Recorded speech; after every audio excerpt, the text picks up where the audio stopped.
여러분 소름 끼치는데요. 머리가 아프거든요. 여러분 안녕하세요. 이자두입니다. 오늘은 쫄보들을 위한 이런 공포썰 컨텐츠를 시작하기 전에 어떤 컨텐츠를 읽어드릴 거냐면요. 네이트판이라는 사이트 아시죠? 제가 초등학교, 중학교까지만 해도 네이트판에서 학교 끝나고 오면 이런 썰 읽는 거 어떤 루틴이 있었거든요. 근데 여기 올라오는 공포썰이 진짜 재밌는 게 많았어요. 그래서 이제 제가 또 공포쟁이로서 이 여름이 오기 전에 얼른 이 시리즈를 읽어드려야겠다라는 생각으로 일본 유학 중 공포 실화라는 네이트판의 레전드 공포 10선 중에 하나를 읽어드릴까 합니다. 저도 혼자 있는데요. 무서워서 낮에 찍고 있고요. 여기 짱구가 있고 여기 이 베트남 여행 가서 업어온 불상이 있고요. 그리고 여기 또 짱구가 있습니다. 시작해보겠습니다. 여기 써주신 사연은 이 예전에 아주 유행했던 음슴체라고 있거든요. 뭐 햇슴 뭐 이런 음슴체 어법이 있는데 요거는 제가 들으실 분들이 좀 몰입이 잘 안 되실 것 같아서 씁니다, 입니다 채로 좀 바꿔서 읽어드리도록 할게요. 네, 시작해보겠습니다. 총 5탄까지 있고요. 1탄부터 시작해볼게요. 일본에 3년째 유학 중인 노동자 처자입니다. 요즘 무서운 이야기가 많길래 유학생활 중 있었던 조금 강도 있는 경험담으로 시작할까 합니다. 사실 3년간 매일 알바 12시까지 꼬박하고 학교 다니는 성실한 처자입니다. 그날따라 야간 쉬기 1시간이나 늦게 와서 결국 새벽 1시까지 중노동해주고 자전거 60km 달려서 집으로 왔습니다. 여러분 아시죠? 일본은 교통비가 비싸요. 그래서 이제 자전거가 좀 우리나라보다 되게 보급화가 돼 있거든요. 근데 여기서는 조금 당연한 일일 수도 있어요. 지하철도 끊기고. 그래서 자전거를 타신 것 같아요. 우리 집 소개 잠깐 넣을까 합니다. 일본의 맨션들은 거의 20년은 기본입니다. 나님이 사는 맨션은 1965년 완공 4층까지 계단입니다. 저는 4층에 살고 있습니다. 이렇게 본인이 건축학도셔서 네, 평면도를 잘 그려주셨네요. 귀여운 지진이라도 살짝 일어날라 치면 침대에서 떨어질 정도로 흔들립니다. 하지만 한 달 월세로 살아가는 유학생 처지의 좋은 맨션은 꿈의 티끌. 계약할 때 집주인 일본 사람이 충고했지만 신주쿠에서 이렇게 싼 데 없다며 듣지도 않고 계약해버렸습니다. 암튼 집에 와서 바로 샤워하고 유일한 안식처인 침대로 올라갔습니다. 학교 과제며 기타 등등을 감싸 안고 깜빡 잠이 들었는데 뭔가 슥슥 움직이는 소리에 눈이 떠졌습니다. 처음엔 방이 하도 어질러져 있어서 또 지진에 물건이 책상인가 어디서 떨어져 있는 줄 알았습니다. 근데 뭔가 검은색의 머리카락이 잔뜩. 그렇습니다. 사람 머리입니다. 정확히 눈썹 위부터 머리 꼭대기까지인 그 머리님이 내 방바닥을 슥슥 돌아다녔습니다. 방바닥이 카펫이라 소리가 너무 리얼했습니다. 눈 돌리고 자시고 움직일 수도 없었고요. 그대로 기절하고 싶었지만 기절도 아무나 안 합니다. 숨쉬기도 힘들었고 목소리도 안 나옵니다. 그대로 눈 질끈 감고 벌벌벌벌 떨며 날이 밝기를 기다렸습니다. 혹시 가위 눌린 건가 싶어 혀를 살짝 깨물었는데 이건 가위가 아닙니다. 지금까지 살면서 제일 긴 새벽이었습니다. 다음날 날이 밝자마자 학교고 뭐고 집주인한테 전화했습니다. 무슨 사건이 있었냐고 물어보니 3층에서 살인사건이 일어나서 싸게 내놨던 건데 토막 살인 사건이 일어나서 싸게 그래서 머리가 네, 벌써 1년쯤 전에 있었던 일입니다. 이해를 돕기 위해 포샵으로 만든 사진을 첨부했습니다. 참고로 유학생활 시작하려는 분 계시면 죽을 각오로 만반의 준비하고 오시는 게 좋습니다. 한국보다 세상 만만치 않습니다. 읽어주셔서 감사합니다. 끝. 여기까지 1편입니다. 여기까지 1편이고 2편도 이어서 읽어보겠습니다. 두 번째 경험은 우리 동네입니다. 간단하게 우리 동네 소개를 넣겠습니다. 일본에 거주하는 외국인의 80%가 산다는 그 동네, 신주쿠입니다. 백화점이나 술집 많은 번화한 곳도 있지만 주택가의 신주쿠는 여느 일본 동네들과 비슷합니다.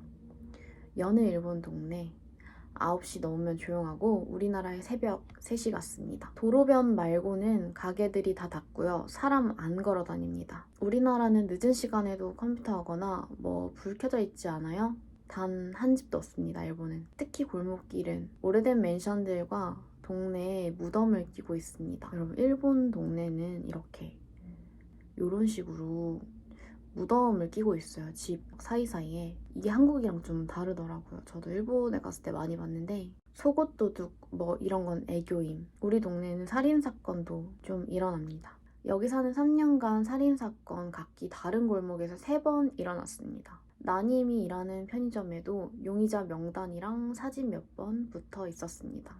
암튼 작년 가을에서 겨울로 넘어가는 비가 자주 오고 거의 흐리고 구름 꼈던 날들의 연속이었습니다.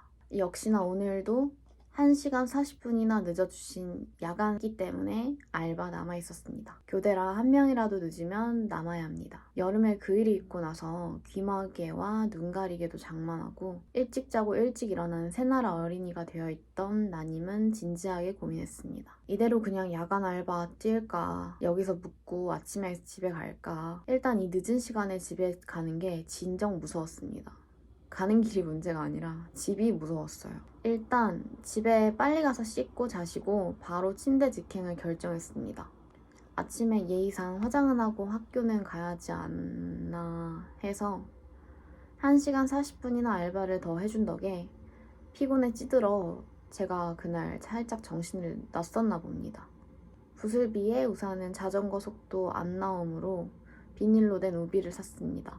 알바하는 편의점 나와서 항상 다니는 큰 길 말고 맞은편 골목길로 들어갔습니다. 항상 다니는 큰 길은 알바 편의점에서 전철역까지 간 다음 노란색 가게 골목으로 들어가 직진 이런 코스였습니다. 기역자 코스. 근데 이날은 저 핑크색 선으로 된 코스를 선택했습니다. 최대한 빨리 집에 가서 그대로 잠든다. 가로질러 가는 게 빠름이라고 허튼 생각을 했던 것 같습니다. 그러니까 원래는 이렇게 쭉 오시는데 이날은 이 핑크색 루트로 바꿔서 오신 것 같아요. 골목 들어서자마자 바로 후회했습니다. 이게 무덤 옆길인데 젠장 진짜. 하지만 이미 속도 60km를 내고 있는 자전거이고 살짝 내리막이라 멈출 수는 없었습니다. 이 정막 속에 자전거를 멈추는 게 더더더더 무섭습니다. 몰라, 우리 집이 더 무서워 라고 혼잣말을 했습니다. 열심히 달리고 또 달려 드디어 무덤 옆 담장이 나왔습니다. 긴장을 무지했고 주위를 막 살피고 부슬비에 뿌옇게 보였습니다. 이제 슬슬 왼쪽으로 꺾는 길이 나올 때가 됐습니다. 나올 때가 됐는데 좀 이상했습니다. 나 지금 무덤 옆길 계속 달리는 중인데 왜 꺾는 길이 안 나오지? 처음에 무섭고 자시고 의아했습니다. 이때부터 앞 말고 힐끔힐끔 주위를 조금 둘러봤습니다. 왼쪽엔 무덤 담장이 있고 무덤 팻말들이 삐죽삐죽 보이고 괴짜 가족 만화책 읽으신 분은 아실 겁니다. 진네 집. 아무튼 오른쪽엔 그냥 오래된 층수 낮은 맨션 빌라들. 용기를 내서 뒤를 한번 돌아봤습니다. 나님이 알바하는 편의점 불빛이 작게 보였습니다. 아직이구나. 내가 겁먹고 뭘 생각한 거지? 시계를 봤습니다. 참고로 저는 자전거 잘 탑니다. 신주쿠에서 하라주쿠까지 자전거로 통학한 사람입니다. 이건 대단하신 2시 반이 넘어가고 있습니다. 근데 그럴 리가 없잖아요. 알바하는 편의점에서 바로 맞은편 골목이에요. 근데 1시간 동안 자전거로 달린다는 게 상식적으로 말이 안 되잖아요. 오싹오싹 이제 소름이 돋았습니다. 무덤 담장에 삐죽삐죽 팻말들이 손으로 보였습니다. 담장에 걸쳐있는 팻말도 있을 리가 없는데 손 하나를 보았습니다. 담장에 버젓이 걸쳐져 있었습니다. 미친 듯이 자전거 페달을 밟고 또 밟았습니다. 투닥투닥, 투닥투닥투닥. 지금도 이게 제일 의문입니다. 그 왜 관절 꺾는 소리 있잖아요. 그거 비슷했습니다. 요런 소리는 계속 들렸습니다. 어디서 들린지도 모르겠는 상황에 앞만 보고 그냥 달렸습니다. 빨간 벽돌 맨션 저기다 발견했습니다. 마지막 코너쯤에 있던 우리나라 90년대에 썼을 벽돌로 지어진 오래된 맨션. 정말 앞도 안 보고 드래프트로 꽉 꺾었습니다. 굴다리 보일 때까지 달리고 너무 춥고 페달 밟고 있는데도 달달달 근육이 떨렸습니다. 굴다리가 나오고 패밀리마트가 보였습니다. 이때는 그냥 살았구나 싶었습니다. 자전거 대충 팽개치고 계단 마구 올라가면서 비옷 벗고 현관 열고 침대로 직행했습니다. 젖었던 말던 그게 문제가 아니었습니다. 투닥투닥, 투닥투닥, 투닥투닥. 계단에서 계속 그 소리가 들렸습니다. 이불에 파묻혀서 소리 나는 거 참으면서 입까지 덜덜덜 떨었습니다. 근데 저 현관 열쇠로 안 열었습니다. 그냥 박차고 들어왔습니다. 그거 알죠, 여러분? 일본 집은 이렇게 열쇠로 여는 거 아시죠? 근데 이게 그냥 열렸다는 거예요. 집 안에 있는 귀신이 열어줬나? 아무튼 근데 그게 문제가 아니고 이불 밖이 더 무서웠습니다. 손목시계 살짝 봐줬는데 4시 43분인가? 뭐 5시 다 되어갔던 것 같아요. 이럴 땐 기절이라도 하면 좋겠는데 그대로 까마귀들 소리 날 때까지 기다렸습니다. 일본은 날 밝으면 제일 먼저 까마귀들이 시끄럽습니다. 역시 쓰다가 중간에 끊으면 힘들군요. 부슬비로 날이 많이 흐렸던 탓이라 기억도 흐릿흐릿. 근데 그 소리는 아직도 기억나. 역시 세상에서 한국이 제일 살기 좋습니다. 귀신도 한국 귀신이 최고입니다. 너무 긴 글 읽어주셔서 감사합니다. 동네 이야기 끝. 추가. 저번 주말에 아는 동생들 만나서 한잔하는데 애들 다 취해서 들어가고 다음날 한 명한테 연락 왔었습니다. 언니 나 어제 멀쩡히 집 들어갔다 길 잃었다? 로 시작해서 걔랑 나랑 무덤 옆길 얘기를 했습니다. 나만 당한 게 아닌 것 같습니다. 추천이 100개가 넘은 글이네요. 여러분 소름 끼치는데요. 살짝 머리가 아프거든요.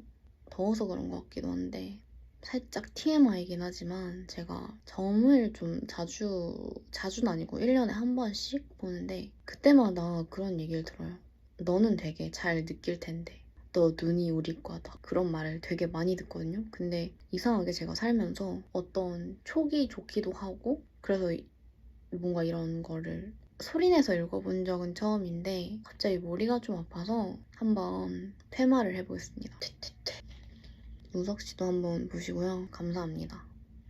이제 앞으로 네이톤 공포 사연을 좀 읽어드릴 예정인데 그 다음에 이 채널 2CH라는 사이트에서 올라온 레전드 사연들도 좀 읽어드릴까 싶고 그리고 뭐 또 기회가 된다면 주변에 무서운 일을 겪은 지인이 있다면 그런 이야기들도 모셔두고 함께 이야기하는 시간도 한번 가져보도록 하겠습니다. 밖에 사이렌 소리가 너무 심해서 슬 마무리해보도록 하겠습니다.